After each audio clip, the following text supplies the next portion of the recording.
Gaya ng inaasahan, maraming lalaki ang nasiraan ng loob nang makita nila ang matalik na kilos nina Hilda at Jerry. Maging ang mga mata ni Zane ay puno ng selos habang nakatingin sa direksyon ni Jerry. Nang ipakilala ni Jerry si Maria kay Hilda, ipinaliwanag niya, ito ang anak ni Mr. Saunders, si Maria. Ang kanyang ama at ang minahan ay mga kasama sa hukbo. Agad na naisip ni Hilda na malamang na gustong lapitan ni Gary ang ama ni Maria nang sabihin nito sa kanya na magtatanong ito sa isang kaibigan tungkol sa trabaho para sa kanya. Kaya naman, lumapit siya kay Maria at hinawakan ang kamay niya. Maria, ang ganda mo talaga. Narinig kong binanggit ka ni Jerry at Mr. Alvarez dati. Hindi lang ako nagkaroon ng pagkakataon na makilala ka. Nakangiting tugon ni Maria sa pagiging palakaibigan ni Hilda. Hilda, napakaganda mo. This is Troy. We're on the same team, patuloy ni Jerry habang nakaturo sa isang nakabespectacle na kasamahan sa sulok. Ikinagagalak kong makilala ka. Nakangiti si Hilda sabay abot ng kamay. Maakin ang kasiyahan. Namumula, marahang kinamayan ni Troy si Hilda. Dahil sa reaksyon ni Troy, nagtawanan ang lahat. Hindi nagtagal, nagsimulang magsaya, kumanta at uminom ang lahat ng sabay-sabay. Bukod dito, marami sa kanila ang pumunta para mag-toast kay Jerry, na hinahamon ang kapasidad niyang uminom. Nang mapagtanto ni Hilda kung ano ang nangyayari, ipinagtanggol ni Hilda si Jerry mula sa kanila. Sa ganitong bilis, malasing si Jerry nang wala sa oras. Sa halip, iinom ako sa pwesto niya. Dahil doon, ibinaba ni Hilda ang isang tabo ng beer. Dahil pinaninindigan ni Hilda si Jerry, hindi na palalampasin ng mga lalaki ang pagkakataon. Sa kanilang pananaw, mat-knockout si Hilda pagkatapos lamang ng 2 beer. Di nagtagal, napagtanto nilang lahat na hindi sila maaaring magkamali. Sa kabila ng pagharap sa hamon ng mga tao at pag-inom pagkatapos ng inuman, hindi mukhang lasing si Hilda. Nang malaman ng lahat na halos walang pagbabago sa kanyang ekspresyon, sila ay natigilan. Maging si Jerry ay tumingin sa kanya nang hindi makapaniwala. Walang nag-aasam na ganoon kagaling uminom ang mukhang mahinhin na babae. Sa sandaling iyon, mayroon siyang 30 bote ng beer na walang laman sa ilalim ng kanyang mga paa.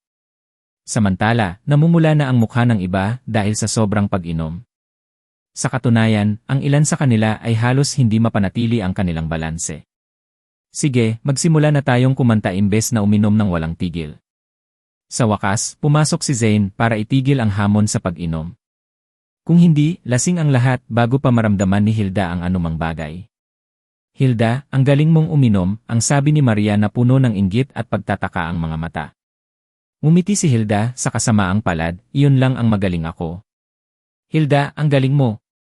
Kung kasing taas ng sayo ang tolerance ko sa alak, walang maglalakas loob na hamunin ulit ako sa isang inuman, bulalas ni Lydia sa paghanga ng maupo sa tabi ni Hilda. Lydia, posibleng mapataas ang kapasidad ng pag-inom sa pamamagitan ng pagsasanay. Ituturo ko sa iyo kung paano gawin ito sa susunod. At saka, gusto ko rin ang pagkakatulad ng ating mga apelyido sa isa't isa, masayang sagot ni Hilda. Hindi maikakailang magaling makihalubilo si Hilda. Sa loob ng maikling panahon, ang 3 babae ay naging matalik na magkaibigan na maaaring makipag-usap tungkol sa anumang bagay sa ilalim ng araw. Hilda, kung gaano ka kaganda at kabait, paano ka naging interesado kay Jerry? Para sa akin, isa lang siyang nakakainis na bukol sa bansa, diretsong tanong ni Lydia pagkatapos uminom ng kaunti. Umupo sa gilid, hindi kumanta at uminom si Jerry. Ang tanging ginawa niya ay ang makipagdaldalan kay Troy paminsan-minsan. Maliwanag, hindi siya nababagay sa iba. Lydia, Jerry is actually a pretty good guy. I know because grew up with him. Marahil, hindi mo pa siya kilala ng lubusan, mahinahong paliwanag ni Hilda at hindi man lang nagalit. Dahil sa tugon ni Hilda, alam ni Lydia na hindi nararapat na hamakin pa si Jerry. Kaya naman, kinuha niya ang mic at iminungkahi, halika, bakit hindi tayo kumanta ng kanta ng magkasama? Hindi lang maganda si Hilda pero magaling din kumanta. Ang kanyang boses ay kasing malambing ng aktwal na mga awit na lalong nagpasigla sa pagsiselos ng mga lalaki kay Jerry. Lalo na tumitig si Zane kay Hilda. Gayunpaman, pinanatili niya ang kanyang pagmamahal dahil sa presensya ni Maria. Sa gitna ng pagkanta ni Hilda, umabot sa climax ang atmosphere sa private room. Ang lahat ay tipsy at sumasayaw ng ecstatically sa parehong oras. Matapos uminom ng ilang beer, tumayo si Troy na namumula ang mukha at sumayaw kasama ang iba. Tanging si Jerry lang ang nakaupo sa gilid, tahimik na nanonood sa iba. Nang ang lahat ay nagkakaroon ng bola ng isang oras, ang pinto ng pribadong silid ay itinulak. Pumasok ang isang kalbong lalaki na may hawak na baso ng alak, kasunod ang dalawang bodyguard na nakasuit. Nang makita nila ang biglang pumasok ay natigilan ang lahat at napatigil sa kanilang ginagawa. Maging si Hilda ay ibinaba ang mic na hawak niya. Ang nasa katanghaliang gulang na lalaki ay walang sigla sa kanyang mga mata habang ang kanyang mukha ay pulang-pula. Malinaw na masyado siyang nainom. After barging in, he swept his gaze around the room and smirked, "So, it's nothing but a bunch of kids." Sinong kumakanta kanina? "You sound really good. Come to my private room and sing a few songs with me." Dahil sa sinabi ng lalaki ay nagpalitan ng tingin ang lahat. Gayunpaman, walang nangahas na gumawa ng tunog dahil kitang-kita nila na siya ay isang taong makapangyarihan. Kung iisipin na lahat sila ay mga sweldong empleyado lamang, wala silang lakas ng loob na saktan siya. Dahil tahimik ang lahat, inilipat ng medyo may edad na lalaki ang tingin kay Hilda, Lydia, at Maria dahil sila lang ang may hawak ng mix. Ang tatlong chicks ay tumitingin. "Dalhin sila sa aking silid." Nang magsalita siya, ang nasa katanghaliang gulang na lalaki ay naglabas ng isang salansan ng daan-daan at inihagis ito sa tatlong babae. Pagkatapos noon, lumapit sa kanila ang mga bodyguard na nasa likuran niya, dahilan para mapaatras sila sa takot. Sabay hakbang ni Zane para protektahan sila.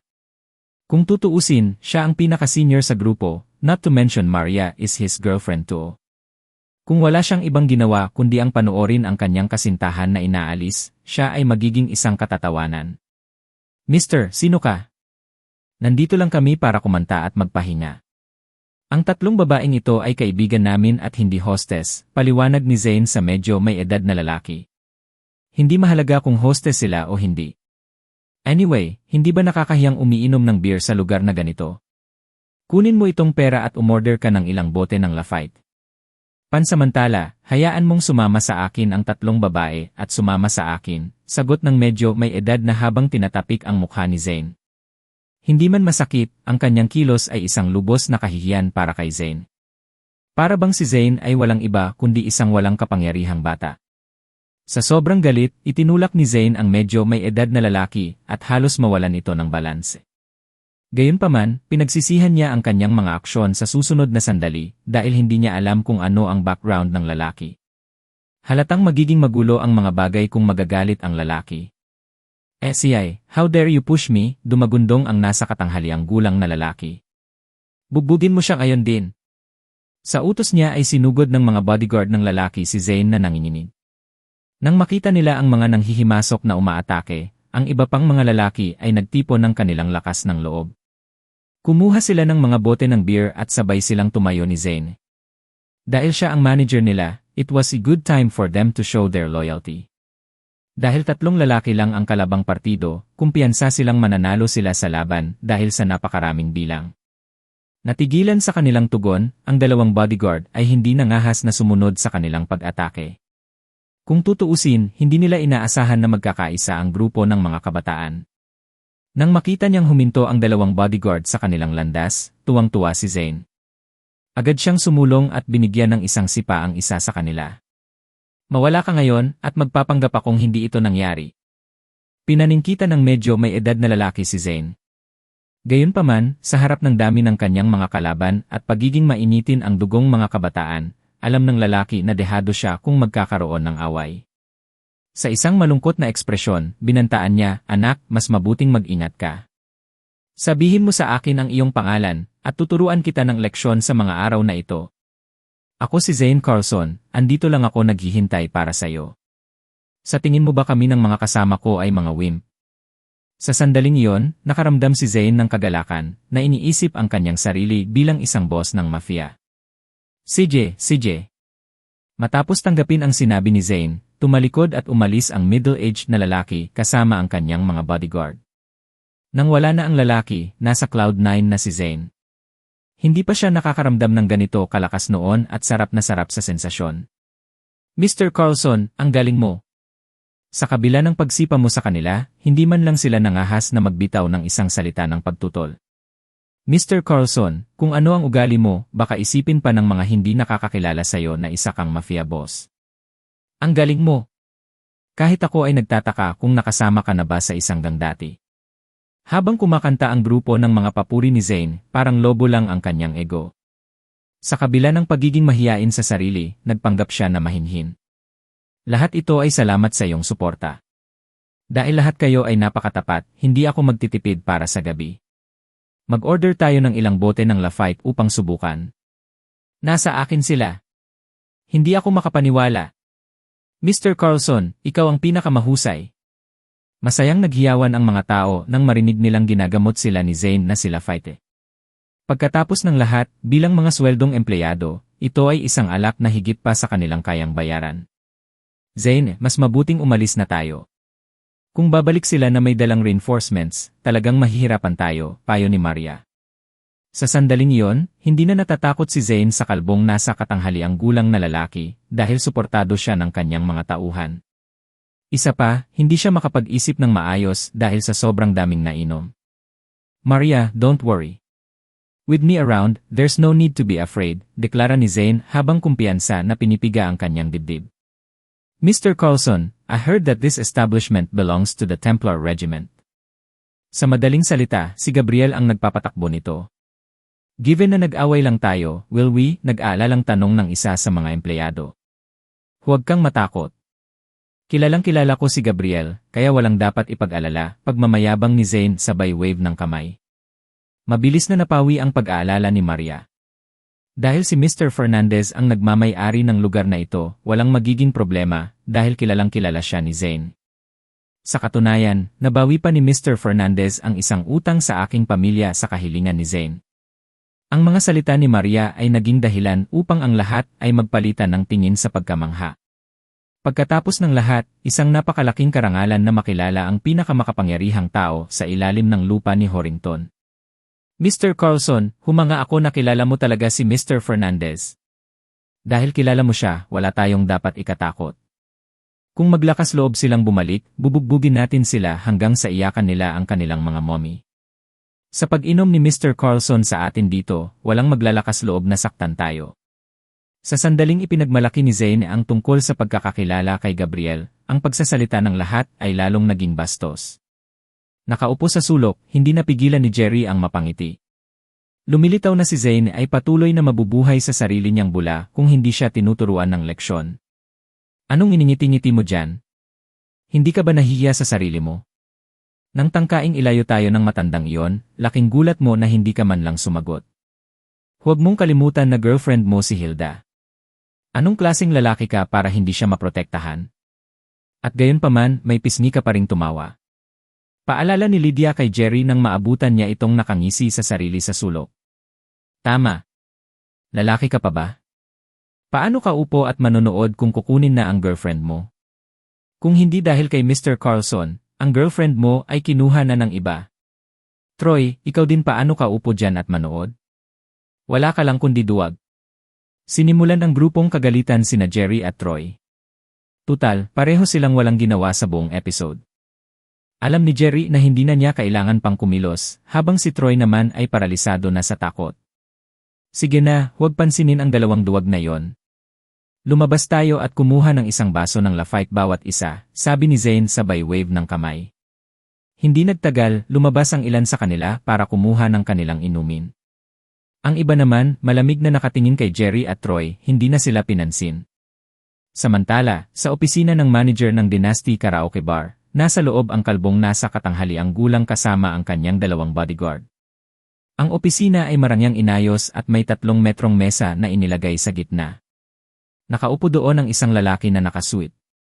Sa kanyang likuran, isang babaeng nakasuot ng high-slit na damit at makapal na makeup ang minamasahe ang kanyang ulo. Ang lalaking iyon ay ang manager ng bar, si Charlie Hoffman. Itinuring din siyang isa sa mga tinyente ni Gabriel. Kung hindi siya papayagan ni Gabriel na pamahalaan ang lugar. Mr. Quinn, mukhang hindi ka nasisiyahan. Ano ang nagdadala sa iyo sa aking opisina? Tanong ni Charlie na ikinapikit ng mga mata. Mr. Hoffman, wala talagang utos dito. Kanina lang, binugbog ng grupo ng mga masungit na kabataan ang lalaki ko. Tignan mo, may bakas pa nga dito sa katawan niya, bulalas ni Josh Quinn sabay turo sa isa niyang bodyguard. Sa tiyan ng bodyguard, kitang-kita ang bakas ng paa. Totoo ba yon? Tumayo si Charlie habang nanlalaki ang mga mata. Sino sila? Galing ba sila sa Crimson Dragon Gang? Mula sa kanyang pananaw, tanging ang Crimson Dragon Gang ang nangahas na gumawa ng gulo sa kanyang turf. Hindi sila kamukha. Sa halip, grupo lang sila ng mga kabataan. Nang marinig ko ang ilang batang babae na kumakanta ng napakahusay mula sa kanilang silid, gusto ko lang silang imbitahan na kumanta kasama ko. Gayunpaman, hindi ko inaasahan na magiging marahas sila. Na may malamig na kislap sa kanyang mata, naggangalit si Josh ng kanyang mga ngipin. Una akong lumapit sa iyo bilang paggalang kay Mr. Fernandez dahil siya ang nagmamay-ari ng lugar na ito. Kung pipiliin mong pumikit, ako mismo ang kukuha ng sarili kong mga tauhan upang harapin ito. Bakit ka ba nagagalit sa isang grupo ng mga bata? Ipapadala ko ang aking mga tauhan upang sumama sa iyo. Dahil doon, sumigaw si Charlie sa direksyon ng pinto, Bob. Sa sumunod na sandali, pumasok sa opisina ang isang mabangis na lalaki na may tattoo ang mga braso. Mr. Hoffman, bati ni Bob. May nanggugulo dito. I want you to go with Mr. Quinn to check it, gawin mo ang lahat hanggat walang mamamatay. Tutal inutusan tayo ni Mr. Fernandez na maging low profile muna, bilin ni Charlie kay Bob. Naintindihan, Mr. Hoffman. Tumango si Bob. Salamat, Mr. Hoffman. Tumango si Josh. Huwag mo na itong banggitin, Mr. Quinn. Dahil natapakan na ang iyong mga daliri sa paa, obligado akong gumawa ng isang bagay tungkol dito. Tulad ng alam mo, lubos naming pinahahalagahan ang iyong pagtangkilik, nakangiting tugon ni Charlie. Hindi nagtagal, bumalik si Josh sa pribadong silid kasama si Bob. Sinundan sila ng mahigit 10 manlalaban mula sa bar. Samantala, si Zane at ang iba ay umiinom ng Lafite sa loob. Sa kanilang namumulang mukha, tuwang-tuwa silang sumisigaw nang biglang bumukas ang pinto. Natigilan ang lahat nang makitang bumalik si Josh. Nang makita nilang may higit sa 10 nakakatakot na lalaki sa likuran niya, lahat sila ay napuno ng takot. Mr. Quinn, sino ang isa? Tanong ni Bob. Tinuro ni Josh si Zane. Siya ang nakatama sa lalaki ko. Matapos suriing mabuti si Zane, inilibot ni Bob ang kanyang tingin sa buong silid. Mabilis niyang napagtanto na sila ay isang grupo ng mga ordinaryong tao at hindi man gangster. Naglalakad palapit kay Zane, malinaw na tinanong ni Bob, natamaan mo lang ba ang lalaki ni Mr. Quinn? Nang makita ang mga nakaumbok na kalamnan at tattoo ni Bob, bumaon ang takot kay Zane. Gayunpaman, siya ay matapang na tumango, lumakas ang loob ng alak. Tama. Sinaktan ko siya dahil binubuli nila ang girlfriend ko. Nagulat na umamin si Zane, tinitigan siya ni Bob mula itaas hanggang paa. Anak, mayroon kang lakas ng loob na tanggapin ang responsibilidad. Kaya, hindi kita pahirapan. Humingi ng tawad sa iyong mga tuhod kay Mr. Quinn, at hahayaan kong mawala ang nangyari ngayon. Malinaw, walang paraan na gagawin yon ni Zane. Siguradong hindi ako luluhod. Siya ang unang nagsimula. Nagdilim ang ekspresyon ni Bob sa pagtanggi ni Zane. Walang sinuman ang sumalungat sa akin dati. Nang magsalita siya, hinawakan ni Bob ang kwelyo ni Zane at itinaas siya sa lupa. Sa kabila nito, ang kanyang mga kasamahan ay napigilan na tulungan siya, habang sila ay natakot nang makita ang mga nakakatakot na mukhang mandirigma sa likod ni Josh. Zane! Sigaw ni Maria habang sumusugod. Bitawan mo siya. Ang tatay ko ay si Franklin Saunders. Mga empleyado kami ng Sentiment Chemical Limited na pag-aari ng pamilya Montenegro. Kahit napilit niyang sinisikap na buksan ang kamay ni Bob, ang kanyang mga pagsisikap ay walang saysay sa kabila ng paggamit ng lahat ng kanyang lakas. Sa sandaling iyon, namula ang mukha ni Zane nang magsimula siyang malagutan ng hininga. Nakabuka ang kanyang mga mata habang nakanganga ang kanyang bibig. Hindi nagtagal, ang takot sa kamatayan ay bumaba sa kanya. Nang makita ni Maria si Zane na humihingal, binalot siya ng pag-aalala. She continued screaming, "This is Mr. Fernandez, turf, and he knows Mr. Fernandez." Tiyak na hindi ka mapapatawad ni Mr. Fernandez kapag nalaman niya. Bahagyang nagbago ang ekspresyon ni Bob nang marinig ang mga sinabi ni Maria. Nakakunot ang kanyang mga kilay, binitawan niya ang pagkakahawak kay Zane. Ubo! Ubo! Malakas na umubo si Zane habang humihinga ng malalim. Zane, okay ka lang? Tanong ni Maria na may pag-aalala. Nang makita ng lahat na pinakawalan ni Bob si Zane sa pagbanggit kay Gabriel, inakala nilang natatakot siya sa kanya. Kaya't sumigaw sila, kilalang-kilala ni Mr. Carlson si Mr. Fernandez. Hayaan mong sabihin ko sa'yo, kailangang sundin ni Gabriel ang bawat salita ni Mr. Carlson. Kahapon lang, ang ginawa lang ni Mr. Carlson ay tumawag. Pagkatapos noon, mabilis na nabawi ni Gabriel ang mga utang natin para sa atin. Kaya't saktan mo si Mr. Carlson sa sarili mong panganib. Sa pag-aakalang natatakot si Bob kay Gabriel, nagsimulang magyabang ang mga nasasakupan ni Zane kung gaano siya kaimpluwensya.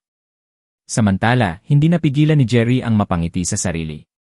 Batid niya na sa pamamagitan ng paghihip ng trompeta ni Zane para sa kanya, ang ginagawa lang nila ay itinulak siya palapit sa kanyang kapahamakan. Nang marinig ni Zane ang walang basehang pagyayabang sa kanya ng mga lalaki, siya ay lubos na natakot. Sa katunayan, naramdaman lang niya ang pagnanais na bigyan silang lahat ng pakinig. Nang marinig ang kanilang mga pag-aangkin, ang mukha ni Bob ay naging malungkot habang ang kanyang mga mata ay nag-aapoy na may layuning pumatay. Bagamat inutusan siya ni Charlie na huwag papatayin ang sinuman, nagalit si Bob sa kung paano lumibot si Zane sa paggawa ng mga maling proklamasyon tungkol sa relasyon nila ni Gabriel. Nang makita nila ang lalong malungkot na mukha ni Bob, inakala ng mga nasasakupan ni Zane na natatakot siya. Kaya naman, nagsimula silang maging mahiyain sa kanilang sarili. Natatakot ka ba ngayon? Dapat kang umalis hanggat kaya mo pa. O kung hindi, kapag tinawagan namin si Mr. Fernandez, huli na ang lahat para sa'yo, tuwang-tuwa si Maria kay Bob. Shut up! Just shut the sea up, singhaw ni Zane kay Maria.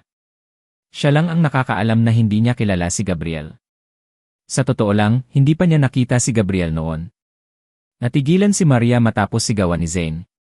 Kahit na hindi niya maintindihan kung bakit, hindi siya naglakas loob na magbitaw ng isa pang salita. Kilala mo ba si Mr. Fernandez? Tanong ni Bob sa seryosong tono. Dahil nailagay sa isang lugar sa pamamagitan ng mga salita ng iba, si Zane ay naiwan na walang pagpipilian.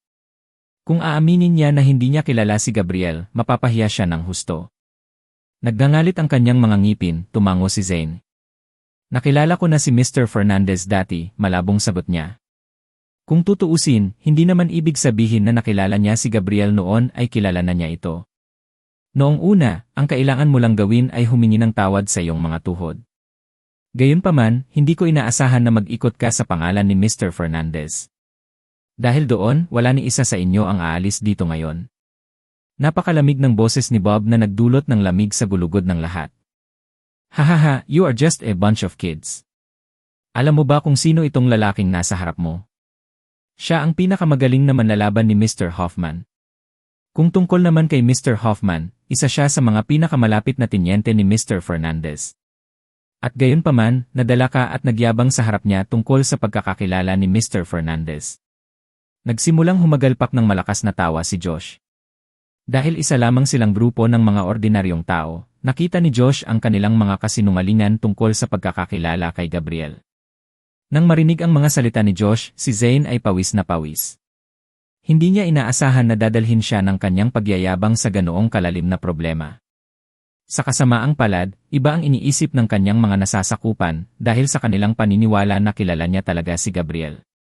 Tungkol naman kay Maria, buong puso siyang naniwala sa kasinungalingan. Kahit na hindi talaga kilala ni Zane si Gabriel, magkakaroon siya ng kaibigan na ganoon. Kung hindi, hindi sana tinulungan ni Gabriel ang kanyang pamilya na mabawi ang utang na kanilang inutang.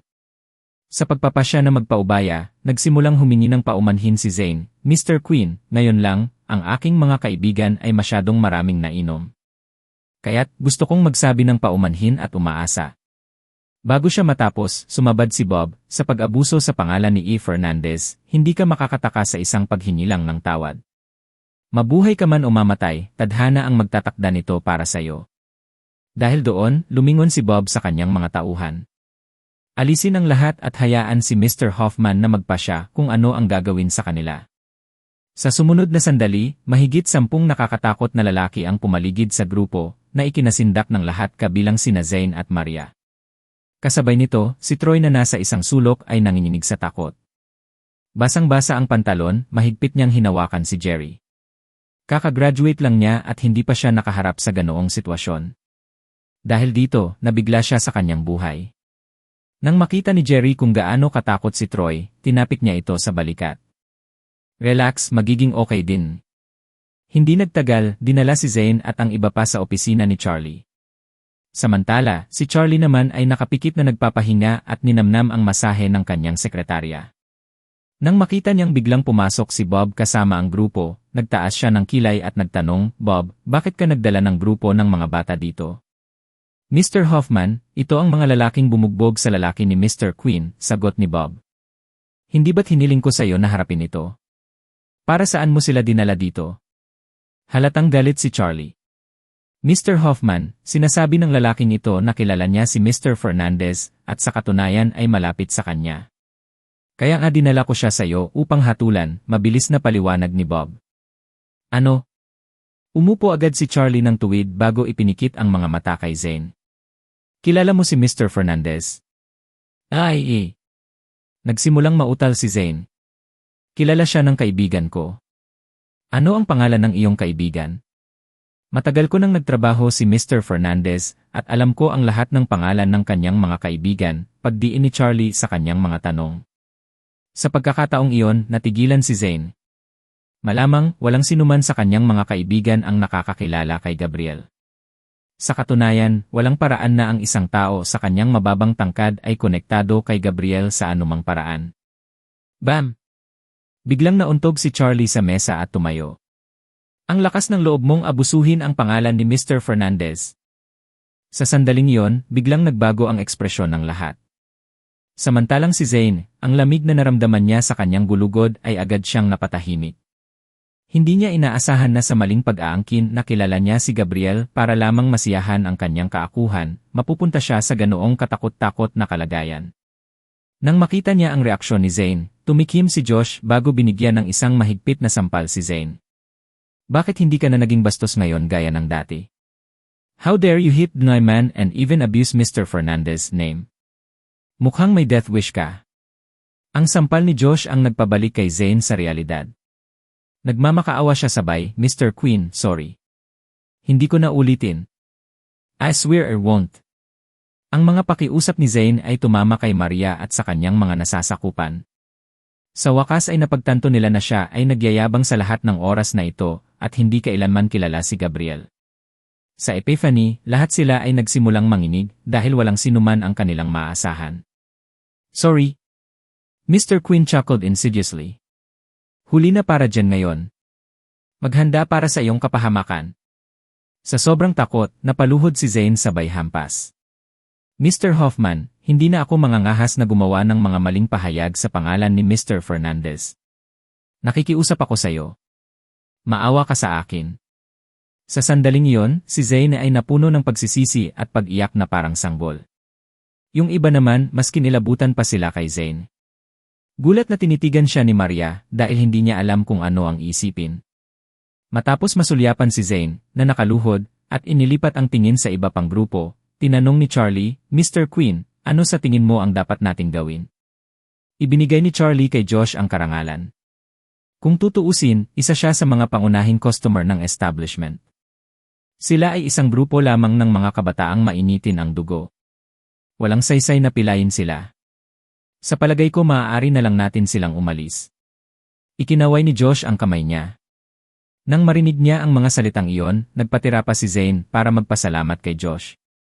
Nang makahinga ng maluwag ang lahat, ibinaling ni Josh ang atensyon kina Hilda, Maria, at Lydia. Maaaring pumunta ang mga lalaki, ngunit ang mga babae ay kailangang manatili at samahan ako.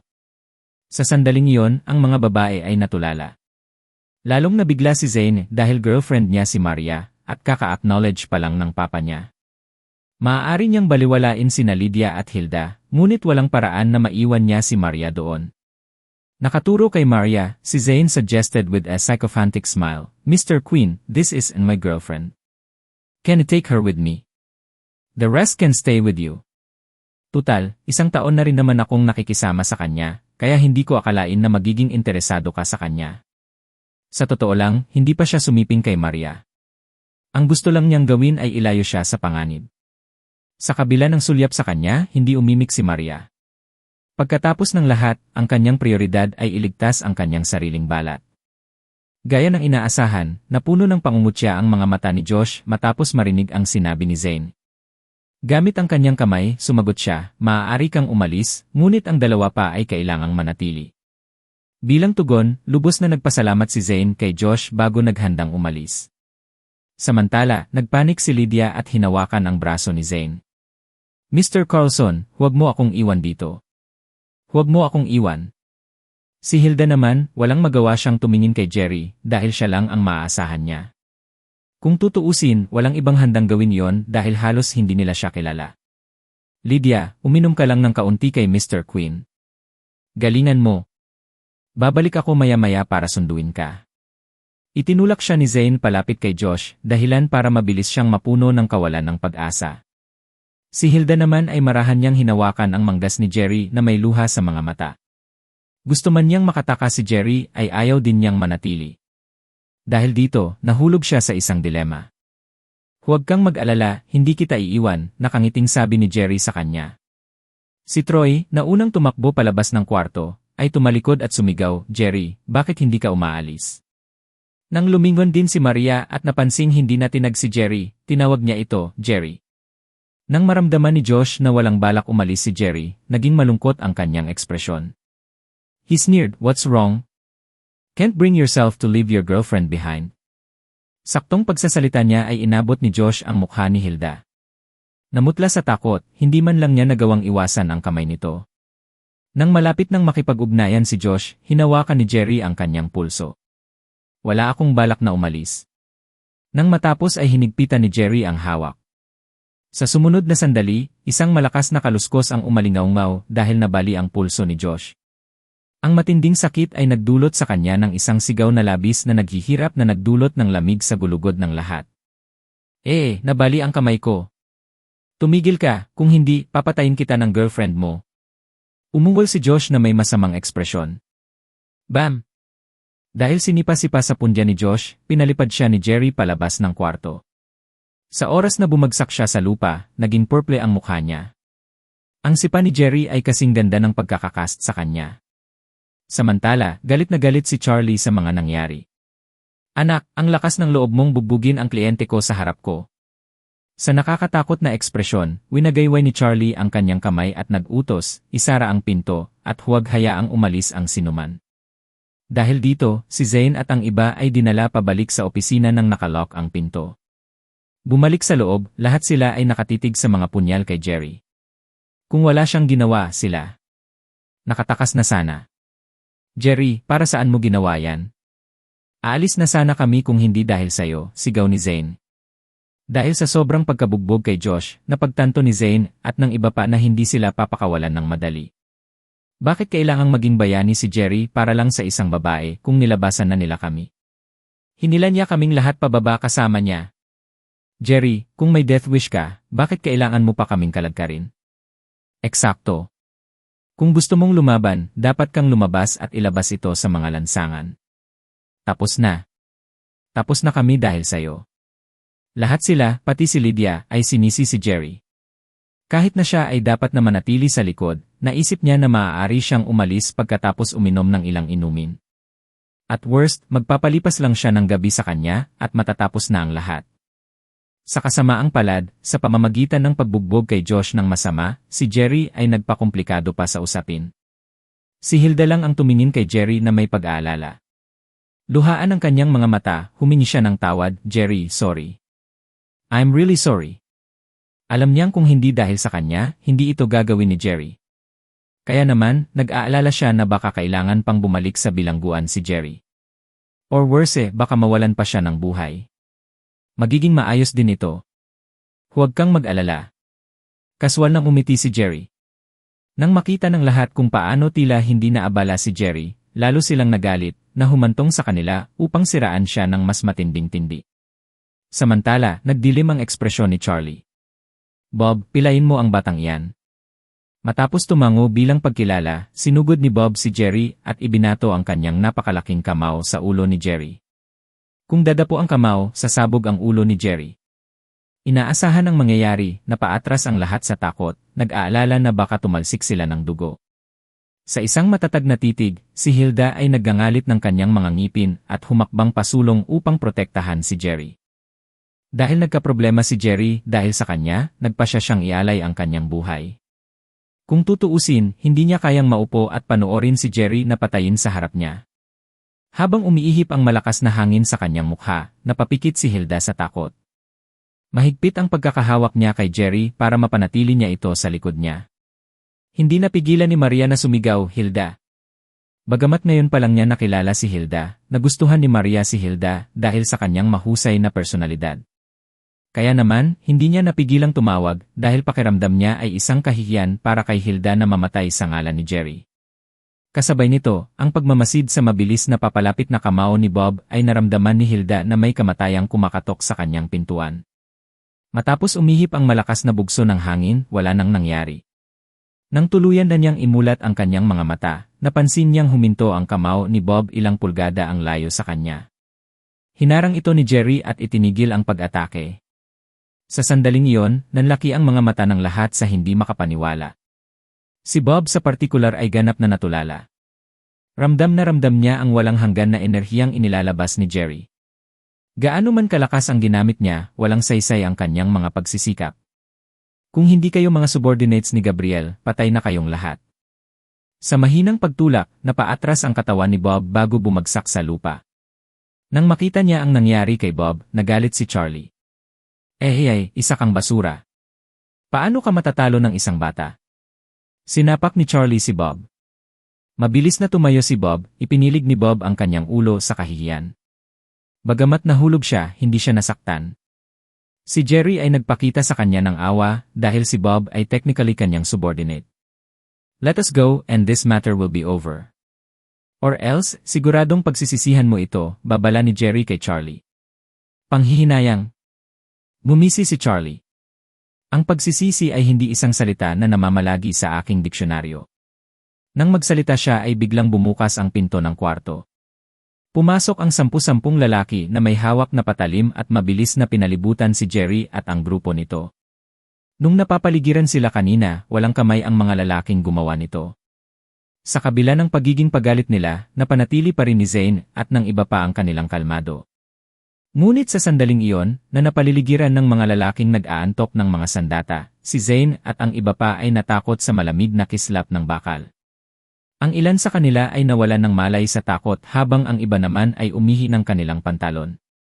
Maging si Zane ay walang kataliwasan habang nanginginig sa basang pantalon.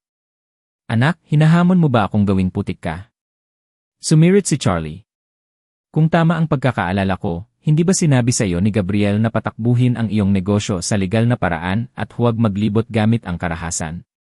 Hindi mo ba dapat suriin sa kanya bago hayaan ang bagay na ito na mawala sa kamay? Mahinahong tanong ni Jerry. Nataranta si Charlie sa sinabi ni Jerry. Matapos siyang sumulyap, nag-atubili siya bago inutusan ang isang nasasakupan, bantayan silang mabuti at huwag hayaang may makatakas. Lalabas ako para tawagan si Mr. Fernandez. With that, umalis si Charlie sa opisina dala ang telepono. Nang makita si Charlie na papunta kay Gabriel, hindi na mas takot si Zane at ang iba pa. Kung tutuusin, sikat si Gabriel sa Horrington dahil sa kanyang kalupitan at hilig na pumatay ng walang palo. Talukap ng mata. Kung nasangkot si Gabriel, sigurado silang lahat sila ay papatayin. Sa katunayan, maaari pa nga silang pahirapan bago mawalan ng buhay. Nang makita niyang umalis si Charlie para tawagan si Gabriel, pinandilatan ni Zane si Jerry at pinayuhan siya, "Jerry, tanga. Bakit kailangan mong hilahin si Mr. Fernandez dito? Tapos na tayong lahat." Nakakunot ang kanyang mga kilay, binaril ni Jerry si Zane ng malamig na tingin na nagpalamig sa gulugod ni Zane. With that, napaatras si Zane at napahawak sa dila. Ayokong mamatay. Ayokong mamatay. Daddy. Daddy. Humagulgol si Maria na parang galit na galit. Biglang nag-iyakan ang lahat at napuno ng nakakakilabot na iyak ang silid. Samantala, tinawagan ni Charlie si Gabriel upang tingnan kung paano haharapin ang grupo ng mga brats. Sa normal na mga pangyayari, itapon na sana niya ang buong grupo. Dahil sila ay isang grupo lamang ng mga ordinaryong tao, ang kanilang pagkawala ay hindi magiging sanhi ng malaking kaguluhan. Pero ngayon, iba na ang panahon. Pinagbawalan sila ni Gabriel na pumatay ng walang pinipili. Kaya, walang pagpipilian si Charlie kundi humingi ng patnubay ni Gabriel. Sa pagkakataong iyon, tulog na si Gabriel. Nang matanggap niya ang tawag ni Charlie, humikab siyang sumagot, "Charlie, gabi na. May nangyari ba sa bar?" "Mr. Fernandez, may ilang bata ang nanggugulo dito. Nagawa pa nilang bugbugin si Bob at mayabang." "Can wipe out all of them?" maingat na tanong ni Charlie. "Mga bata." Nagsalubong ang kilay ni Gabriel. "Sino sila? Galing ba sila sa Crimson Dragon Gang?" Kung isa sa alang-alang ang reputasyon ni Gabriel, walang sinuman kundi ang Crimson Dragon Gang ang nangahas na gumawa ng gulo sa kanyang turf. Dahil kamakailan lang ay binugbog ni Jerry si Steven, posibleng naghiganti sila. Hindi, ito ay isang grupo lamang ng mainit na dugo na mga kabataan na nagtatrabaho sa isang kumpanya na pag-aari ng pamilya Montenegro. Ang isa sa kanila ay tinatawag na Jerry. Siya ang nanakit kay Bob, iniulat ni Charlie. Sa pagbanggit kay Jerry, tumalsik si Gabriel mula sa kanyang kama. "Charlie, pupunta ako dyan saglit.